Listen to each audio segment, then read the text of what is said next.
Hey guys, welcome back to my channel. This is Samara from Dojo Bali, which is a co-working space in Canggu, Bali, and I'm the events manager here. fantastic. So this is going to be a podcast episode I recorded. It's all audio. However, if you want to listen in the background and you have an iPhone, just download the Dolphin X browser and you can definitely do that. So check it out.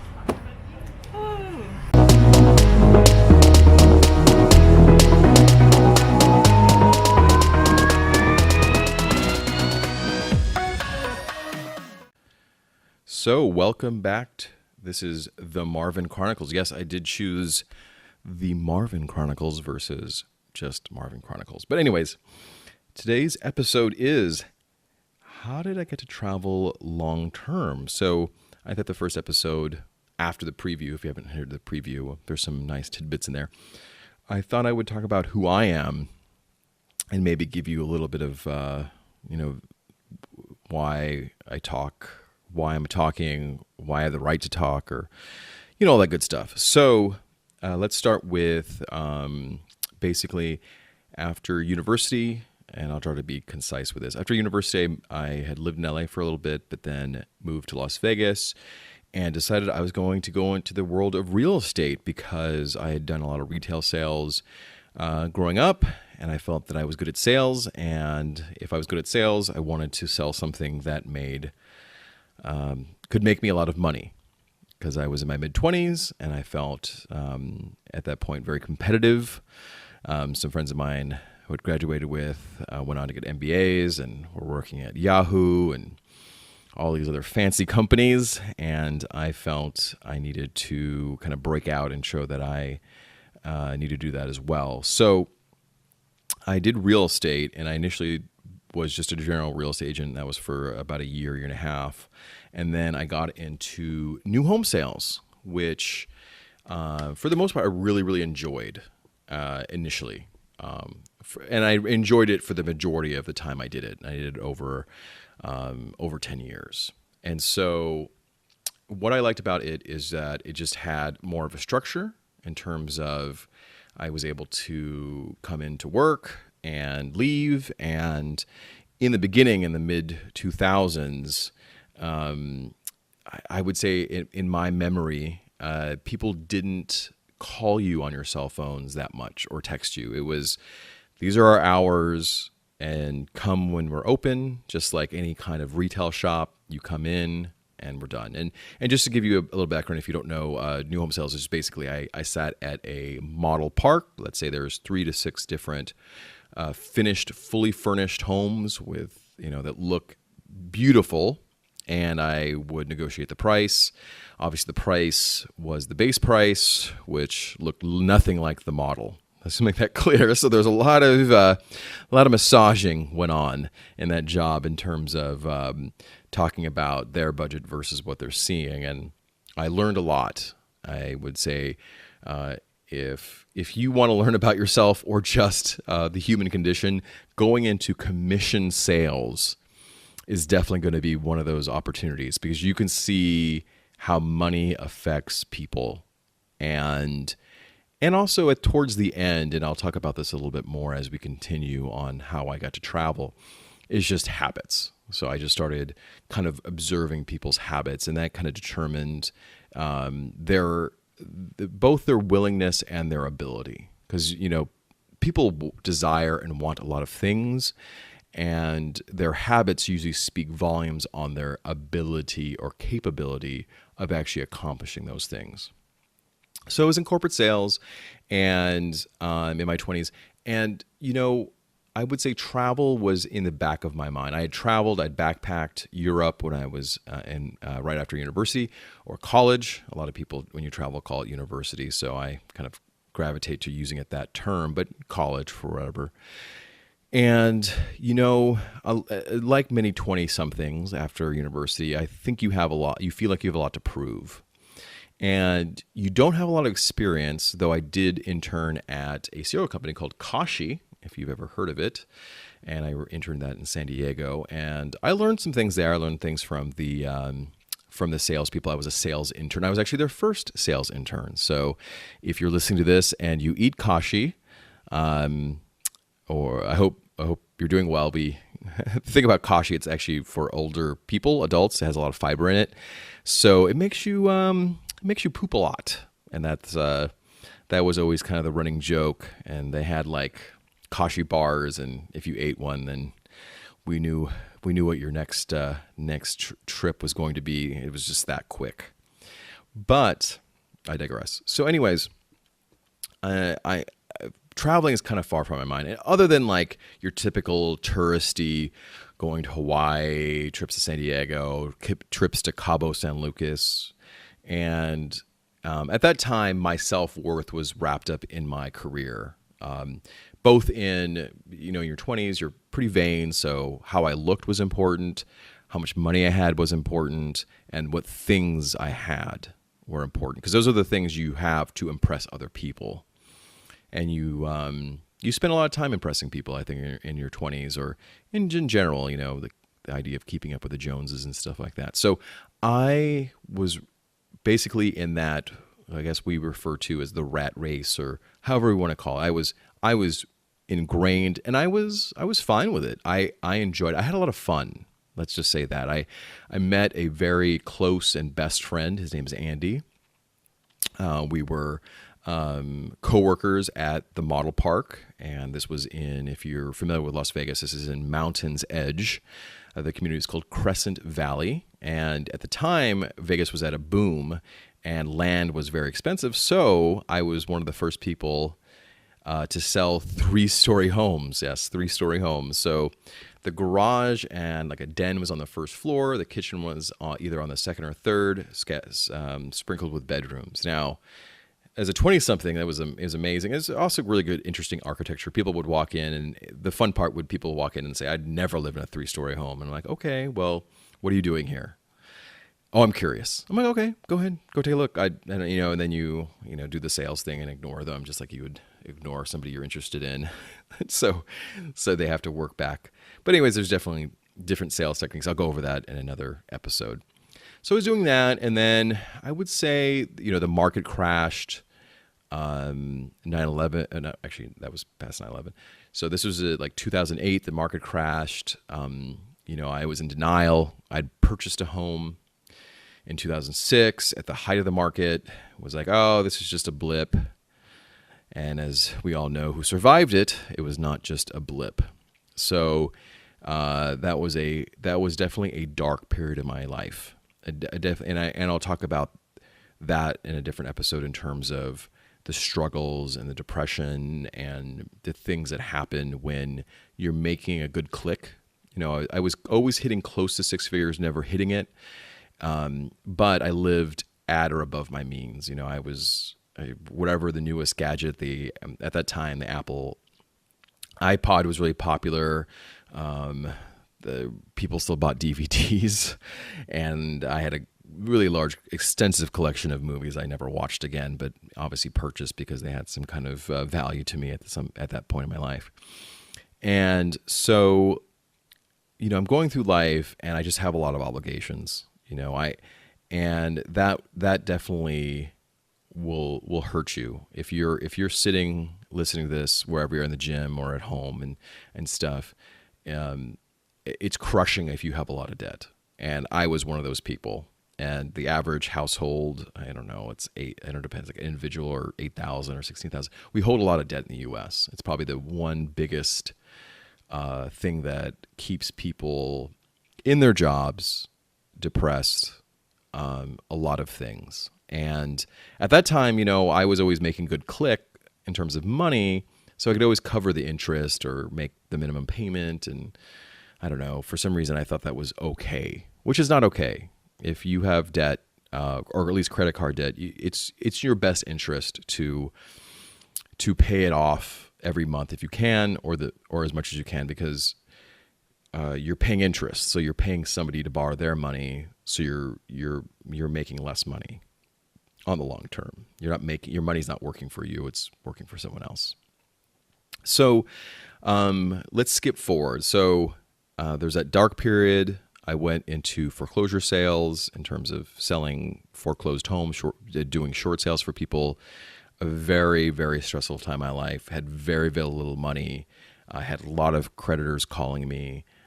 day in, day out. And they're vicious. They call you, they call your parents, they call your aunts, they call anybody that they know. They call your friends, like your friends in San Diego or California, whatever. Anything that your name is attached to and they see another name, they're going to call them. They don't tell them what they're calling you for. They just say, oh, I need to speak to Marvin about blah, blah, blah. And it's there to embarrass you. But anyways, moving on. I get through that point in my life. And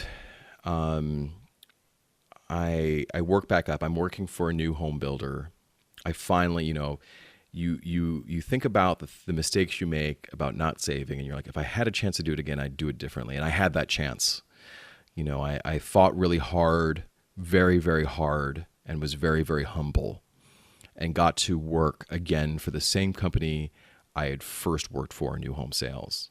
And luckily, I'm always one, don't burn bridges. I'd left that company on a good note. I'd left that company when the president of that company said, hey, it's slowing down. If you have something else going on, I will understand if you need to go, because things are changing around here and it's not going to be for the good. And this was like December of 2008. I quit, a few weeks later. And so I came back, and this is probably 2013, 2014.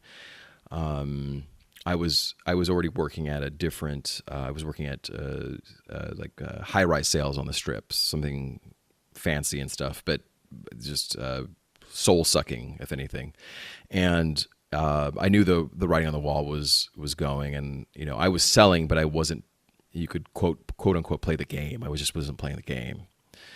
And so they let me go, but I already had an interview scheduled. So I kind of it was good and bad timing. I just, you wanted to break up with them first. That was kind of the feeling I had. But so I get back to new home sales, and there's a point.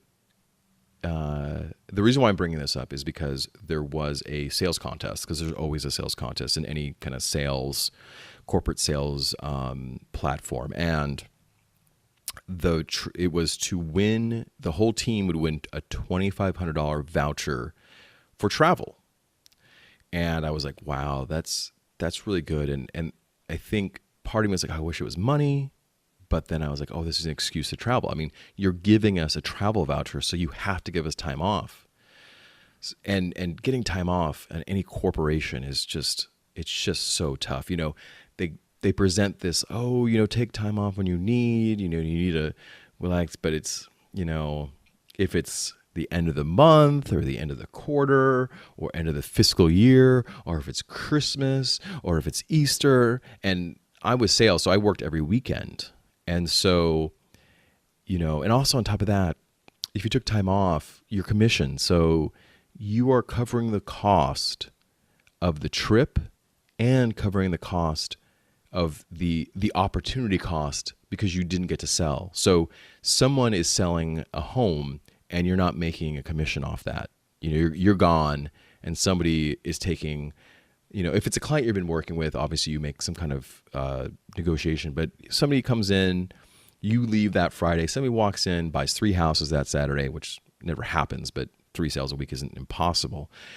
They get them, you're out. So you're just like, it's like cringeworthy, because you have to let that go, and it's very difficult to take time off. But anyways, we win the contest. That's my point. Sorry to get so slow. Win the contest, and I'm like I don't take any drugs, but I'm like getting to go to Thailand, making the decision was hard, first of all. Getting the date set was even harder. And making the mental commitment was just so hard, because then I'm like, I'm going to be gone for 10 days. And then it was like everything was a moving bullet, because I wanted to do a group tour. This group tour was called Kentucky. It's for 18 to 35-year-olds. There's several different ones that I think are actually better, but this one really works for Westerners. They know how to deal with Westerners. And so the dates I wanted were like getting booked. And then finally when I had to talk to a travel agent, which is such a strange thing. You can't use a travel voucher independently. You have to go through the travel agency and tell them this is what I want to use it for, and they cover all the costs. And the travel agent was just slow as molasses, and she couldn't find the flights that I found for the cost that I wanted. So I had to send her the link, and then I was on standby for this tour, and I had kind of there's multiple dates, so I kept changing the date. And in our portal to ask time off, I had emailed my boss and stuff. These are the real dates. Excuse the other dates. But it was getting too much, and she denied all of them. And first of all, I was like, oh my God, am I not being able to go? She was like, just Marvin, just send me the dates again. I deleted all of that. I was just getting too confused. So I was like, great.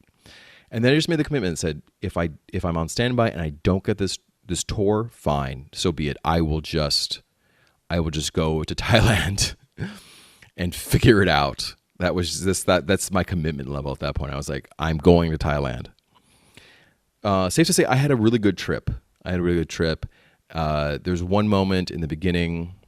There's many, many great moments. I made a really close friend. Her name is Kathy.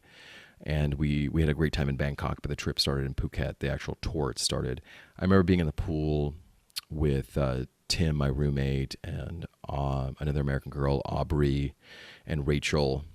And we were just messing around the pool. And I was just so happy. And I was laughing and my face hurt. And I was like, oh, this is how life should be. And I'm in my early 30s at this point. Haven't had traveled for a while. The long haul flight from Vegas to LA to Tokyo to Bangkok almost killed me. The whole being in the air for 12 hours and all the issues you have, stress you put on yourself. I couldn't sleep at all and things like that. That was like a rookie thing. Now I can sleep through these long haul. These flights they're like easy peasy for me now. So anyways, I really enjoyed that trip, and I loved my time in Thailand. I just absolutely loved it, and I didn't want to leave. I was the first one to have to leave, and I remember recording this little video and just being so upset, and I couldn't believe I just didn't burn all my days off and just stay in Thailand, and a lot of things. It was just a lot of things, and that trip to me meant a lot. It probably meant a lot more than it did to the other people, because I think a lot of them had traveled a lot. The other things I took away, and it just lets you, the trip was like Phuket, Koh Phi Phi, and Krabi. Koh Phi Phi is where they filmed the movie The Beach, and a lot of the people that were there were South Africans on my tour. There's about 31 people, majority girls, and I learned that there's a language called Afrikaans during that trip, and it was a variant of Dutch, because the Dutch had, colonized South Africa. So I get back to America, super depressed from the trip, and I'm thinking, like, I need to go on another trip. That's all I'm thinking. And I'm thinking of I'm playing all the songs they played. They're all American songs, but I'm playing them in my car and repeat just to still be. And the one song was Tolove. It was Play Pretend. And it was just, they had like this remix, and I just kept playing it. And then at some point, my job was at this company was starting to, again, hit a wall. And I think I got a job. I got a job offer. I got like a recommendation. I'd been in the industry long enough to, like, people started recommending me, and I think I'm a good interviewer. I'm a good salesperson too. I don't want to downplay that. I was good at new home sales, but I had a way of thinking how new home sales should be. But anyways, I get the offer, and then I'm like, oh, I have like another like 2 weeks off between the quitting, and then I was like, where should I go? So this is literally only like 4 or 5 months after Thailand. I go to Egypt. I do another Kentucky trip, and I get a little discount because it's my second trip.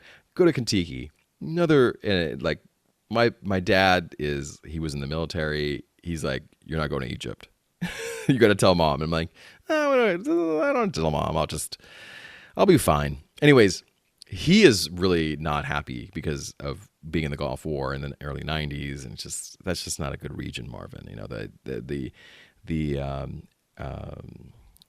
the the riot and stuff, a lot of the things that happened just a couple years before, that actually stopped the Conti trip because of safety issues.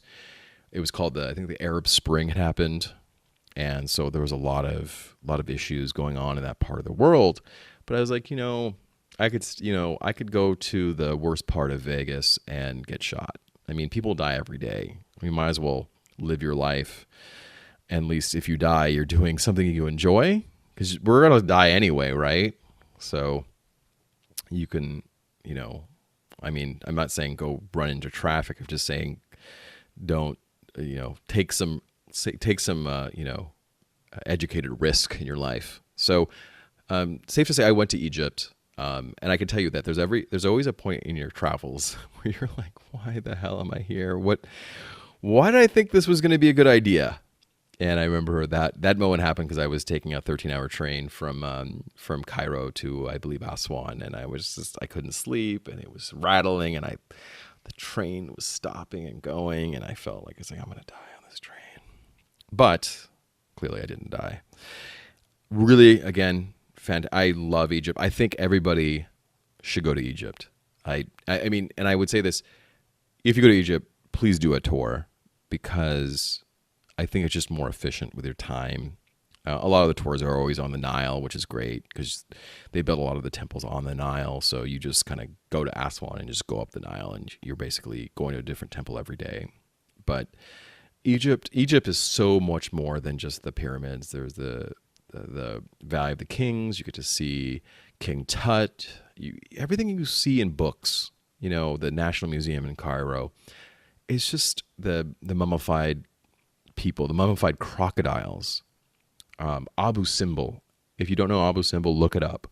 My favorite stop of all of Egypt was Abu Simbel. Just an amazing structure. And people built this thousands of years ago. Amazing. So anyways, I'm getting to a point here. I'm just doing these trips on holidays. I start the new company. It's bad in the beginning. It's really bad. It's probably the worst, one of the more bad experiences I've had at working in a new home company. I'm like, what? I'll just go on another trip. So I go to Nicaragua with Kathy, who I met in Thailand the year before. Had a decent trip in Nicaragua. Had a little bit of Montezuma's revenge towards the end, but still, I went on the trip. Had a good time. Came back and stuff. And then a few months later, I quit that job, get another job. But in between, again, I have some time off. Go to Bali. I didn't even know where Bali was, to be honest. And if you don't know, it's in Indonesia. It's an island of Indonesia. My only knowledge of Bali was Brooke Burke, the model, the E-model, beautiful girl Brooke Burke. She did like a Playboy photo shoot here in Bali, and there was a nightclub bombing in 2001, which really affected tourism.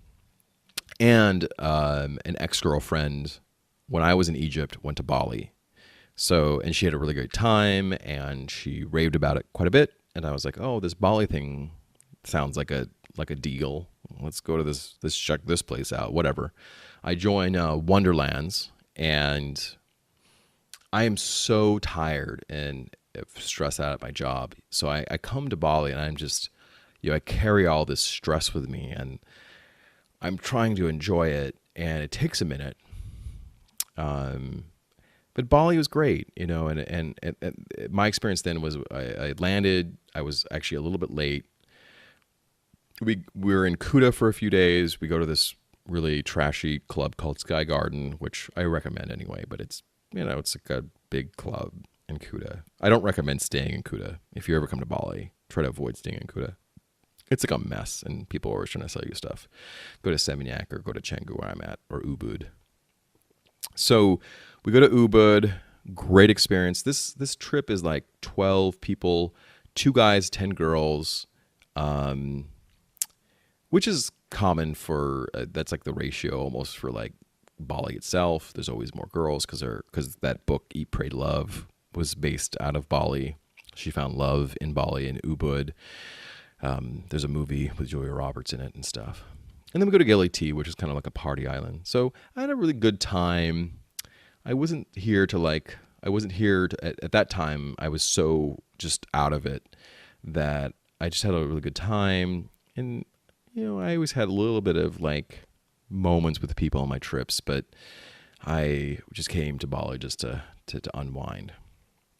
And then I started a new company, and I loved that company. That was like my favorite company. That company was originally called Ryland Homes, national builder. They changed to CalAtlantic Homes, and then they were bought out recently by Lennar Homes. And I really had a great time there, and the pay structure was on point. It's a little bit of the wild west in terms of incentives and just protocol, but I think I thrived in those in that kind of situation because I had a clear way of presenting it, and I was the only person selling in my community, so I controlled basically the purse strings, you might say. But anyways, I'm there, and then I go to the Philippines. So that was my next big trip.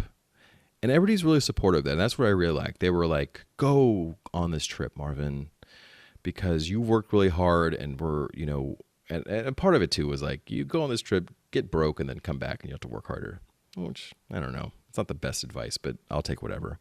So I go to the Philippines, and I'm half Filipino. This is my first time going to the Philippines. I meet my aunt, my uncle, some cousins for the first time as an adult. My aunt has pictures of me, babysitting me as a kid and stuff. We have a nice day in Manila, and I kind of go on to the trip, and the trip is great. It's a good trip. There's this beautiful, beautiful girl from the Netherlands. Her name is Zoe, and I spend the majority of the time, trying to get in her good graces.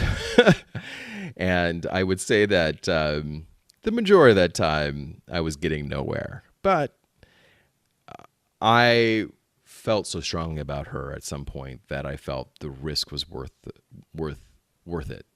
And for me, I set my expectations pretty low. So I said, maybe I'll get like a kiss or something.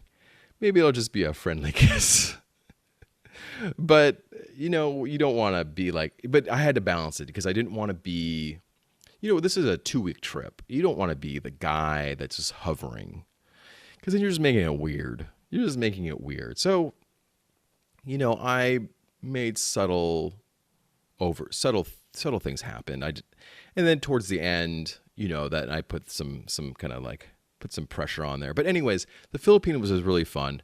The only thing about the Philippines is it takes forever to get anywhere, but I had a great time. And I met another guy there, and he gave me the idea. He said, I'm on a career break from the military. He was in the Royal Marines. And I was like, what's that? And he's like, I can leave for 3 years and then come back if I want to. And I was like, career break? I've never heard that. I want a career break. Can I get a career break? And so, after the trip is over, the Dutch girl, the girl from the Netherlands, she stays, and I go back home, and I spend my energy trying to get her to come visit me in Vegas. She's just traveling for a while. But also on the second hand, I'm trying to figure out a way to make this work. Like, how could I take can I take 3 months off or 6 months off or 1? How does that look? And that's where we get to, how do I get here? So basically, I don't want to, oh shit. I just broke something, sorry.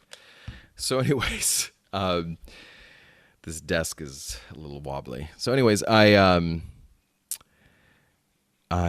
come back home and I sit there and I'm thinking like, how do I do this? But before we get to there, I want to talk about one of the other reasons, and I'm building this up into, eventually habits. But one of the key drivers too was that friend I had, my best friend, or one of my best friends, Andy, that I met when I first started New Home Sales. So he passed away. He, at 33 years old, he passed away. He was light years more successful than I probably will ever be. And he was diagnosed with cancer. And, I had a moment, I was like, where we I mean, obviously his life was much, much, much more affected. And I was just, it was like, it'd been like 15 months. He was diagnosed 15 months. And then I was in Bali and I came back, and he started looking much different. He was going through chemo. He was going through surgeries. We had a nice dinner, and it was our last dinner together. And did I know? I don't know. Like, he made some comments about it just not being something that was going to be able to be treated. They could prolong his life, but they couldn't. They probably could not fix it. And he had all the money in the world. So sometimes if you don't have your health, you don't really have much things, because you need your health to continue moving. So, that was a big driver in my life. He passed away, and that takes away some of the things that bind us to life. Because then you're like, wait a minute, it could be over tomorrow. And denial is something our body has created so we don't remind ourselves that we're going to die. Because if we thought we're going to die all the time, we'd be like paralyzed. But we don't. We kind of put it in the back of our mind, especially in your 20s. And you don't think you're going to die at all. Like, you're going to live forever in your 20s. But that was just a wake-up call, and I really had to think about what was important to me. And travel was always the thing. Like, I was really in love with it. And so after the funeral and stuff, I'm traveling. I come back from the Philippines, and I'm like, what do I do? And initially it was I need to unwind all my obligations, any kind of bills and debt I have, car payments, credit card debt, that has to all go.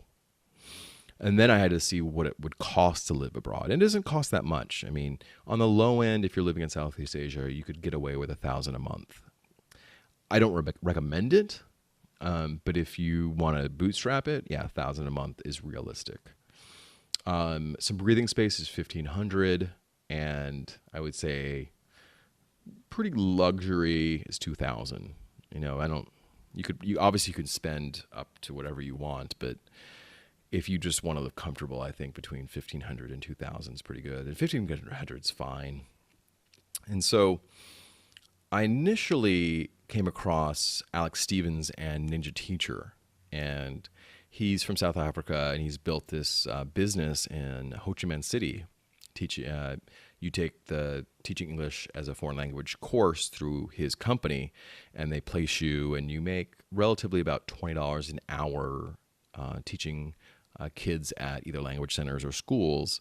And so you could have part-time make around $2,000, and a lot of people are successful. They live on $1,000 and they save $1,000. So when they get home, they walk away with, $10,000, $12,000. And if you work full time, then you're in it. You're making $3,000-$4,000 a month, and you're only spending $1,000. So it's a really good way. And if it's something you're thinking about, I highly recommend it. Now, I never took his course, or I haven't yet. I'm not opposed to it. I don't know if teaching English is kind of my calling, but if you are in your, if you're ready and you want to spend some time in Southeast Asia, I think Ho Chi Minh City is a great location, but you can teach English anywhere in Southeast Asia. His school is a little bit pricey. I think it's like $1,700, $1,800 for the whole session, but it includes housing. It's like a month. But I wouldn't look past it. You can definitely get one online for much, much cheaper. But what he offers is something of true value, and it's not just the course, it's the community. So he's created a nice community. I would definitely check him out on YouTube. It's that Ninja Teacher or Alex Stevens. You'll find it. And that was my first initial, like, I'm going to do that. I'm going to do that. And over time, the market really picked up in Vegas, and I was just selling. I was selling, and I looked and said, I need to save 50% of my income. That was the starter. I opened up a stash account for investing in ETFs, and I'd opened a ING Orange account, which is now Capital 360, and I would just literally hide money for myself. And my checking account always looked like I was broke. If you if you looked at my checking account, you were thinking like Marvin is just, he is burning through his cash. But it wasn't true. I just had to hide it from myself. And that's where self-awareness comes in. How do you save and how do you build habits? You know yourself. You know that, hey, if there's money in my checking account, then I think that I am rich, and I'm gonna spend money on clothes or food or entertainment or alcohol. But if you look broke all the time, or if you think you feel broke, then you'll act that way. And I've been broke. I've probably been broke more of my life than had money. I want to make that clear. I've probably been broke more often, living paycheck. So I know those feelings, the stresses that are involved. And so I started saving and saving. I hit milestones. I had 6 months of savings, and I was like, wow. Once you get 6 months of savings in your account, it's almost like you feel like you're out of jail. It's the most empowering thing you can do to yourself, for yourself. You guys have 6 months of reserves. I mean, if the job ended, you could live how you live comfortably for 6 months. Once that happens, it's like like mentally you're free. You're like, oh, I can do anything. You feel like a superhero.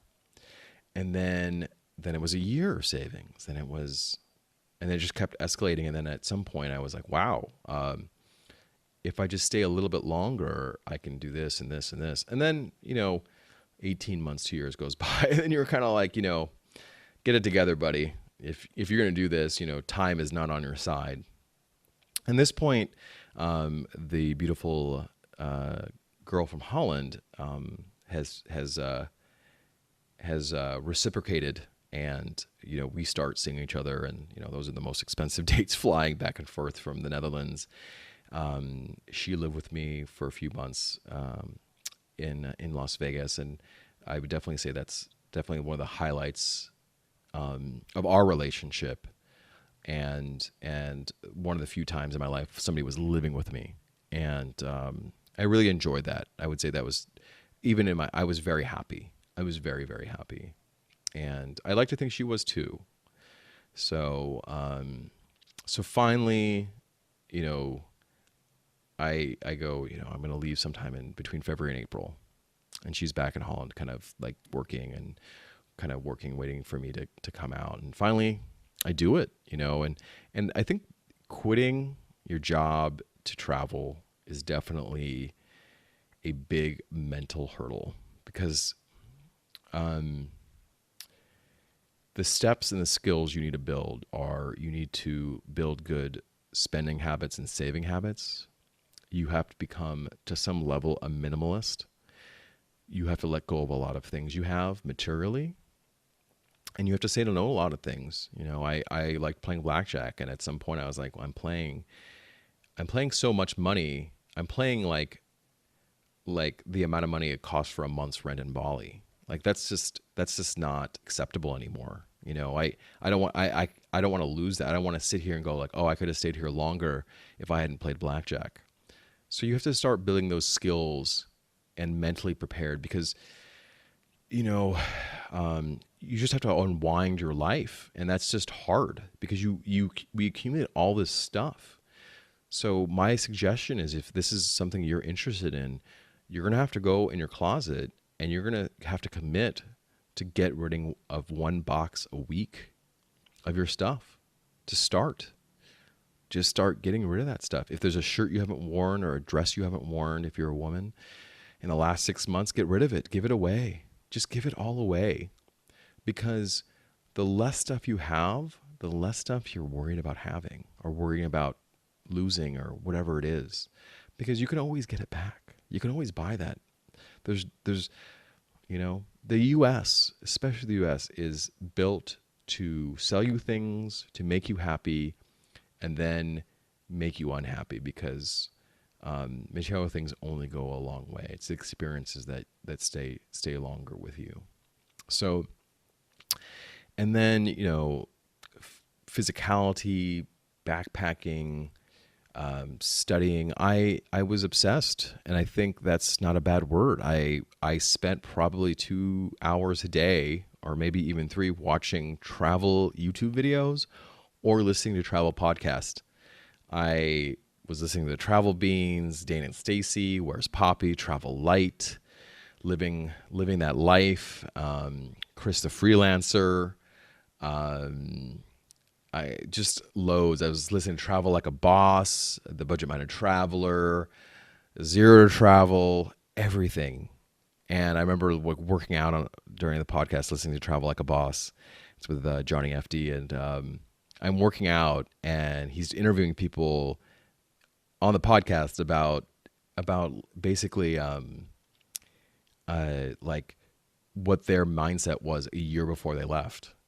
And I'm like, oh, well, I'm like a year before, I'm like training, like traveling is going to be my life. Like I'm just surrounding myself with so much travel that I don't forget, because if you really want something, you're going to have to sacrifice, and you're going to have to make sure it's in front of you. If it's, some people just paste it on their mirror in the morning, like a picture of where they want to be. For me, it was on my phone. It was my lock screen. I had a picture of Nusa Penida, Kinkling Beach, which is like this dinosaur looking head. And that was on my phone. And so was the some place in Vietnam, Ha Long Bay. These are the places I want to go to. And this is, and you do the mindset thing. You have to visualize how that's going to look, how you're going to feel, what it's going to be. Like, walk yourself through and try to avoid buying too much stuff. I mean, we all kind of fall in that trap. We need all these things. But remember, if you're traveling basically anywhere in the world, including Southeast Asia, you're not going to Mars. So, like, you're not traveling to the moon. Like, they do have clean water. They do have Western food. There is probably going to be McDonald's in many places you visit. I'm not saying you have to eat at them. I mean, I eat at them. I'm just saying you don't have to eat at them. But don't treat it like you need to bring your house with you. A 50-liter backpack is great. I carry a little bit more because I have a lot of gear. I have like this, I'm using something to record this with, which is a little bit overkill. It's an H4n Zoom with like these huge microphones that I've been lugging around Southeast Asia. But, just, be a minimalist is the best you can, and I only have like 5 shirts and like 3 pairs of shorts. So I'm constantly doing laundry, but anything you need, you can find. If there's anything, probably medication. It sucks being sick out in Asia and having to explain your symptoms to people that sometimes don't understand English or don't understand exactly what's happening. So, but that's just for me. Like, bring your Sudafed with you. Bring some ibuprofen, just so you don't have to actually leave. If you're feeling unwell, you can stay and take over. So, that's kind of, how I'm here. I've been traveling since April of 2018 at the time of this recording. And I'm looking at my notes right now to see if there's anything I want to touch upon before I wrap this up. So I do believe you're kind of the culmination or the sum of the 5 people you keep around. So keep that in mind. And I try to avoid really negative people, because there was definitely people around me that, thought I was bullshit. Either thought it was bullshit that I was going to, and sorry for cussing there, thought I was going to not do it. Like I was going to balk at the last minute. I think that having the girlfriend at the time, helped me, because it wasn't going to be alone. So it was less scary. But there's a lot of people that do it solo. So don't think, like, I want to make it clear. I didn't do this because I had a girlfriend. I did this and my girlfriend decided to do it with me at the time. My ex-girlfriend now. But this decision to do this trip happened independent of her. I was just fortunate enough that she was willing to come as long as she was. So I want to make that clear. And you do have to be intentional. That's if there's anything, like, I'm a big fan of Gary Vee and Crushing It and all his books. But be self-aware, and when I say that is because people, friends and acquaintances, they're always telling me, oh, I'd come and do that. I want to come. Like, how do I do it? But, I don't say I'm judging them, but I'm sizing up that idea. Just like in sales, like you can't just go buy a house. You can't just wake up one day and say, I'm going to buy a house. For most of us, like you do have to be intentional and say, I'd like to buy a house. How do I do that? And then build up to it. Because if you have no savings, it's going to be pretty hard. Or if you don't have the money, it's pretty hard. And for me, when people say I want to go to Bali or Thailand or stuff like that, I am always pretty reserved. Like I want them to do it. I sell the idea of travel to everyone. This podcast is selling you the idea of travel or the consideration of it. But if you've never traveled, I'm not going to give you. I'm not going to give all my energy to explain it to you until I see you meet me halfway. And what I mean is like, go take a trip, like a small trip, go get your passport, do those things that form the habits to what you like. Because when you're traveling and when you're traveling long term, and I consider myself a tourist. And the reason why is, I don't hang out with a bunch of locals. I don't speak their language. So I'm, for the most part, a tourist. But you can't go from 0 to 100 because I don't recommend it, and I do recommend highly, just like I did, is go on travel tour radar or reach out to me and ask me what tours I recommend. Because I do recommend, if you're going to come to Asia or other countries, is that you take a small little group trip. Because what it does for you is it answers a lot of questions right away. And what I mean by that is you don't have to worry about where you're staying. You don't have to worry about how you're getting there. And you don't have to worry about connecting with others, because you're going to be connecting with like-minded people, and everything's taken care of for you. And it's not much more expensive than you doing it on your own. The money you're spending saves you probably so much time, because then, they'll show you where to get money, and you'll have the space to take in the moment versus worrying about the next hostel hotel you're staying at or how you're going to connect with people if you're traveling solo. It answers a lot of questions. So I do just really highly recommend it. And, if organizing and studying is your thing, that's great. I can tell you, like anything, you don't know what you don't know. And the other thing too is probably look up Facebook. There's a ton of Facebook groups for every country. Just type in, backpacking Thailand or backpacking Bali or Asia solo.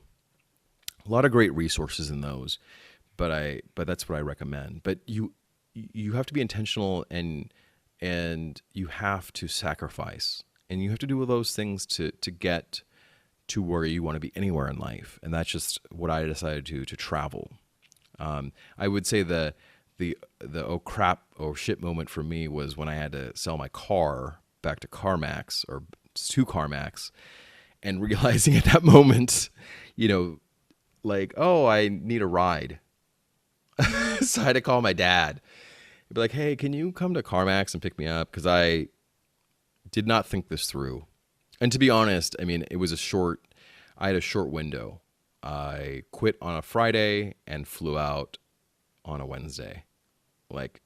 And it was like leading a double life for like 6 months or 3 months or whatever, because I couldn't tell people I was leaving exactly, because I didn't want it to get back to my work. My company had been bought out, and when they sniff, I don't know about you, but if your company sniffs that you're leaving, they're not going to make it easy for you typically, especially in corporate sales. Like, I guess I'm going to give 2 weeks, but when your main income is commission and stuff, like, you quit, they're just like done with you, like on to the next. You don't want to work here. There's always somebody that's willing to come in and take your position and take your sales or your whatever, so keep that in mind. So anyways, that's how I got here. I think the next episode I'll talk about how I look at travel, because I look at travel a lot differently than I did before I got here, and I don't want to give it away, but just a little tease. Traveling long term is a lot different than what you're used to when it comes to like your experiences. Typically, if you're from the Western country or the U.S., you're used to short term, like a week or two, and you're thinking you're going to be going 100% all the time. And when you're traveling long term, that just isn't the case. So there was definitely some things I learned about myself, how I like to travel, how long I like to travel, and the type of traveling that I prefer, and basically, why I continue to travel. So I'll leave you guys with that, but thank you for listening. Definitely this was longer than I expected, and sorry for some of those interruptions with the desk and stuff like that. If you haven't already, please subscribe to the podcast. If you're listening on a place you can subscribe to. If not, thank you for listening. Again, this is Marvin from the Marvin Chronicles. You can find me on Instagram. Right now, at this time of the recording, I'm Travel and Found. But if you can't find that, I might just be the Marvin Chronicles if I choose to change that in the future. So I hope you enjoyed this episode and continue with me on this journey of discovery. And I promise at some point the production level value will increase. I was thinking of having like an intro, maybe having someone record that for me. I haven't decided. But again, thank you so much, and I'll catch you next time. All right, bye.